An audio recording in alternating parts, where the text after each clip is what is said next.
दरोगा बहाली का महोदय, दरोगा बहाली के पीटी में और मेंस में दोनों जगह खुलेआम धांधली हुई है। अखबार में छपे हुए, सोशल मीडिया में उसका सबूत घूम रहा है। उसमें स्टूडेंट्स को न तो क्वेश्चन पेपर दिया गया, न कार्बन कॉपी जो OMR शीट की थी वो उनको दिया गया, और न तो रिजल्ट के प्रकाशन में कोई कट ऑफ दिया गया है, न तो कोई मॉडल आंसर की दिया गया है। उस पर एक इंक्वायरी हो, वो बहाली रद्द हो। महोदय, मैं कटौती प्रस्ताव के समर्थन में यहाँ पे खड़ा हूँ। और वो विषय समाप्त हो गया, बैठ जाइए। आप बोलिए, संदीप जी बोलिए ना, निकल गया। महोदय, मैं कटौती प्रस्ताव के समर्थन में यहाँ पे बात रख रहा हूँ। निकल गया, आप बोलिए।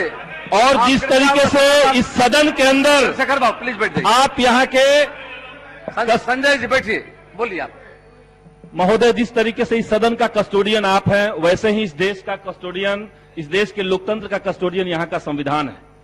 संविधान के आर्टिकल 14 और आर्टिकल 15 में यह कहा गया है कि समान शिक्षा दिए बगैर आप गुणवत्तापूर्ण शिक्षा नहीं दे सकते। इक्वल एजुकेशन अगर नहीं देंगे तो क्वालिटी एजुकेशन नहीं देंगे, और पूरी दुनिया में इसका कोई अपवाद नहीं है। लेकिन आज पूरे देश के भीतर और बिहार के भीतर शिक्षा को बाजार की सामान बना करके, बाजार की वस्तु बना करके हमने बिहार के और देश के तमाम करोड़ों छात्रों को, बच्चों को गरीब और अमीर में बांट दिया है। एक तरफ वो लोग हैं जिनमें नर्सरी क्लास में एडमिशन लेने के लिए महंगे स्कूलों में 1-1 लाख रुपए लग जा रहे हैं। उन स्कूलों में तमाम ऐसी फीसें हैं। वो स्कूल बाद में है महोदय, वो पहले दुकान है। और उस दुकान में जो मध्यम दर्जे के लोग अपने बच्चों को पढ़ा रहे हैं, वो अपना पेट काट करके पढ़ा रहे हैं। उन स्कूलों में अगर कोई 10वीं तक की पढ़ाई के लिए 10 लाख रुपए खर्च कर दे रहा है, तो आप समझिए कि वो बच्चा आगे चल करके वो जो इन्वेस्टमेंट उनका है उसको ब्याज सहित निकालेगा। और इसीलिए हम ये मांग करेंगे कि जो प्राइवेट स्कूलों का एक पूरा चक्रजाल देश के अंदर बिछा हुआ है, बिहार के अंदर बिछा हुआ है, उसके खिलाफ एक कठोर कानून यहां से सदन से पारित हो, उस पर अंकुश लगाया जाए। दूसरी तरफ हम देख रहे हैं सरकारी स्कूलों की स्थिति। सरकारी स्कूलों की स्थिति पे हम ये कहना चाहेंगे कि वहां की जो पढ़ाई लिखाई है वो बेहद घटिया किस्म की है। वो अदृश्य पढ़ाई लिखाई है, और जब हम अदृश्य पढ़ाई लिखाई उसको कह रहे हैं, अधूरा कह रहे हैं, तो उसका एक रिपोर्ट बिहार सरकार का रिपोर्ट है 8 सितंबर 2018 को प्रकाशित education department government of Bihar का है, जिसमें कहा जा रहा है कि बिहार के भीतर जो स्कूलों में उपस्थिति होती है बच्चों की, वो एवरेज 28% है, सिर्फ 28%। 11वीं और 12वीं के बच्चों का जो अटेंडेंस का परसेंटेज है वो 3.67%। 3.67% 11th और 12th में बच्चे अटेंडेंस बनाने जा रहे हैं क्लास में। अगर बच्चे स्कूल नहीं जा रहे हैं तो आप हमें यह बताइए, हम मंत्री महोदय से और सरकार से जानना चाहेंगे कि तब ये पोशाक कौन पहन रहा है, ये साइकिल चला कौन रहा है? बच्चे जब स्कूल नहीं जाएंगे तो आप क्या कर लेंगे? असल में बिहार के भीतर ये जो सरकारी स्कूल और प्राइवेट स्कूलों का एक जो बड़ा गैप होते जा रहा है, हमें लगता है कि इस गैप को बिना भरे, इसको बिना दुरुस्त किए आप क्वालिटी ऑफ एजुकेशन पे बात करते रहें, वो सिर्फ ढिंढोरा होगा और कुछ नहीं होगा। इसीलिए मैं इस सदन में ये प्रस्ताव रखता हूं कि कॉमन स्कूल सिस्टम को बिहार के अंदर दोबारा से बिहार के अंदर लागू करने की तैयारी की जाए। कॉमन स्कूल सिस्टम के कई आधार हैं, उसमें ये नियम बनाया जाए कि आपको अपने बच्चों को अनिवार्य रूप से अपने घर से सबसे नजदीकी सरकारी स्कूल में पढ़ाना होगा। ये कानून बनाना चाहिए हमें, और इसके कुछ आधार हमारे पास हैं। 2007 में बिहार सरकार ने मुचकुंद दुबे कमेटी का गठन किया था, और उस कमेटी ने यह कहा कि बिहार जैसे राज्य में शिक्षा को अगर बेहतर करना है तो आपको कॉमन स्कूल सिस्टम से ही वो हो सकता है, और कोई रास्ता नहीं है। ये उस कमेटी का रिकमेंडेशन कहता है महोदय। और हमने देखा यूरोप का एक बहुत पिछड़ा देश, यूरोप का सबसे शिक्षा के मामले में सबसे पिछड़ा हुआ देश फिनलैंड है। 1970 के दशक तक वो सबसे पीछे वाला देश था, लेकिन कॉमन स्कूल सिस्टम वहां हुआ एक आंदोलन के बाद, और 30 साल के भीतर वो यूरोप का पहला देश बना शिक्षा के माध्यम पे। और पूरे दुनिया में आज फिनलैंड जो है वो अपने स्कॉलर्स को प्रोवाइड करता है, स्कॉलर अपना भेजता है, उससे उसकी आमदनी हो रही है। तो ये हम चाहते हैं। G8 जो दुनिया के सबसे 8 शक्तिशाली देशों का एक समूह है, उसमें इंग्लैंड को अगर छोड़ दिया जाए तो बाकी सातों जो देश हैं वहां पे कॉमन स्कूल सिस्टम और नेबरहुड स्कूल सिस्टम ये लागू है। इसलिए हम चाहेंगे कि बिहार के अंदर भी बिहार इसकी शुरुआत करे और पूरे देश को एक रोशनी दिखाए, इसलिए इस प्रस्ताव को हम यहां पे रख रहे हैं। आजादी के 70 साल हो गए महोदय, और देश के करोड़ों बच्चे और उनके जो पेरेंट्स हैं वो जस्टिस के लिए इंतजार कर रहे हैं, उनको न्याय चाहिए।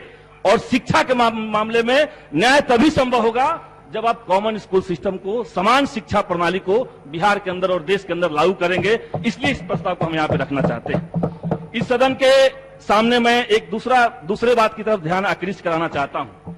हमने देखा है सरकार का एक टर्म यूज होता है पारा टीचर, जिसका हिंदी में मतलब हुआ अर्ध शिक्षक। सरकार अर्ध शिक्षक की नियुक्ति कर रही है, शिक्षा मित्र की नियुक्ति कर रही है, शिक्षा सेवक की नियुक्ति कर रही है, टोला सेवक का तालीमी मरकज की नियुक्ति कर रही है, लेकिन शिक्षकों की नियुक्ति नहीं कर रही है। क्योंकि शिक्षक की आप जब नियुक्ति करने लगेंगे तो आप समझिए कि उनको पूरा पेमेंट देना पड़ेगा, उनको पूरा अधिकार देना पड़ेगा।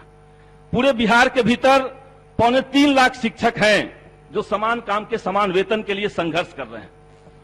संविधान का आर्टिकल 39 का ख सेक्शन जो है, बी सेक्शन जो है, वो ये कह रहा है कि आप एक काम के लिए 2 वेतन नहीं दे सकते हैं।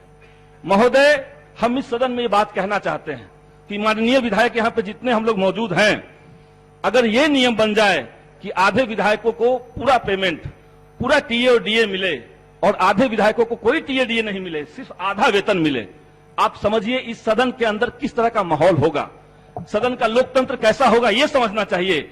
उन तमाम शिक्षकों के लिए वो चाहे टोला सेवक हो, तालीमी मरकज हो, या गेस्ट फैकल्टी हो, गेस्ट टीचर हो, उनके लिए स्कूलों में यही माहौल बना के रख दिया गया है। इसलिए हम चाहेंगे कि उन तमाम शिक्षकों की जो मांगे हैं उसको पूरा किया जाए और मंत्री महोदय इस पे गंभीरता से विचार करें। ये हम सदन के सामने रखना आपका 1 मिनट मात्र रहा है महोदय। उच्च शिक्षा की अगर बात करें तो देश के अंदर उच्च शिक्षा की जो हालत है, बिहार उसमें सबसे बदतर स्थिति में है। उच्च शिक्षा का इनरोलमेंट रेट जो है राष्ट्रीय स्तर पे वो 26.3 है, लेकिन हमारे बिहार में वो 10 और 11% के आसपास जाकर के लटक गया है।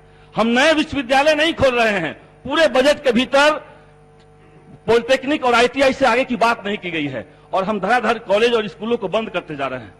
किशनगंज में, सीमांचल के किशनगंज में एएमयू खोलने की बात थी, अलीगढ़ मुस्लिम यूनिवर्सिटी वहां खोलने की बात थी, अभी तक वो मामला पेंडिंग पड़ा हुआ है। मगध यूनिवर्सिटी, उसके 118 एकड़ जमीन को सरकार ने आईआईएम को दे दिया है। उसमें 6 छात्रावास, यूनिवर्सिटी कैंपस के अंदर के 6 छात्रावास, एक स्टेडियम और 32 जो स्टाफ क्वार्टर हैं वो आईआईएम को चला गया है। नए विश्वविद्यालय नहीं खुल रहे हैं, लेकिन जो पुराने विश्वविद्यालय हैं उनको धड़ाधड़ एक के बाद एक खत्म करते जा रहे हैं हम लोग। इसलिए महोदय, मैं मगध विश्वविद्यालय के तमाम 1 लाखों छात्रों की तरफ से और जो पूर्ववर्ती छात्र हैं उन तमाम छात्रों के बिहाफ पे मैं यह कहना चाहूंगा कि इस निर्णय को तुरंत सरकार वापस ले और आईआईएम को कहीं और पे शिफ्ट किया जाए। इसके अलावा जब शिक्षा पे बात हो रही है तो 2 पॉइंट मैं बस महोदय कहकर के बैठ जाऊंगा। जब शिक्षा के बात हो रही है तो निश्चित तौर से परीक्षा पे बात होना चाहिए। शिक्षा से जुड़े हुए नौजवानों का जो रोजगार का मसला है उस पर बात होनी चाहिए। 94,000 टीचर को लेकर के इस सदन में कई बार बात हुई, मंत्री महोदय ने कहा कि उस पर सरकार काम कर रही है। आईए फाइल हो गया है कोर्ट के अंदर, लेकिन उसका मेंशनिंग नहीं हो रहा है। जब तक मेंशनिंग नहीं होगा तब तक कोर्ट की सुनवाई नहीं होगी, तब तक उनकी नियुक्ति नहीं होगी। इसलिए मंत्री महोदय से आपके माध्यम से मैं कहना चाहूंगा कि उसकी मेंशनिंग जल्द से जल्द करवाई जाए। दरोगा बहाली का महोदय, दरोगा बहाली के पीटी में और मेंस में दोनों जगह खुलेआम धांधली हुई है। अखबार में छपे हुए, सोशल मीडिया में उसका सबूत घूम रहा है। उसमें स्टूडेंट्स को न तो क्वेश्चन पेपर दिया गया, न कार्बन कॉपी जो ओएमआर सीट की थी वो उनको दिया गया, और न तो रिजल्ट के प्रकाशन में कोई कट ऑफ दिया गया है, न तो कोई मॉडल आंसर की दिया गया है। उस पर एक इंक्वायरी हो, वो बहाली रद्द हो। लाइव बिहार यूट्यूब पर सब्सक्राइब और फेसबुक पर लाइक जरूर करें।